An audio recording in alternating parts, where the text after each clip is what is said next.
اللہ نے نہایت اچھی باتیں نازل فرمائی ہیں، یعنی کتاب جس کی آیتیں باہم ملتی جلتی ہیں اور دہرائی جاتی ہیں۔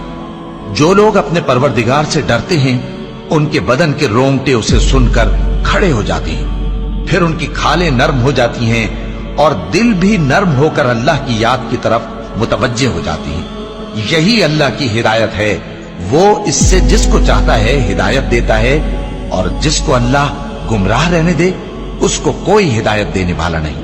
بھلا جو شخص قیامت کے دن اپنے چہرے پر برے عذاب کو روکتا ہو، کیا وہ ویسا ہو سکتا ہے جو چین میں ہو؟ اور ظالموں سے کہا جائے گا کہ جو کچھ تم کرتے رہے تھے اب اس کے مزے چکھو۔ جو لوگ ان سے پہلے تھے انہوں نے بھی تکذیب کی تھی، تو ان پر عذاب ایسی جگہ سے آ گیا کہ ان کو خبر ہی نہ تھی۔ پھر ان کو اللہ نے دنیا کی زندگی میں رسوائی کا مزہ چکھا دیا، اور آخرت کا عذاب تو بہت ہی بڑا ہے۔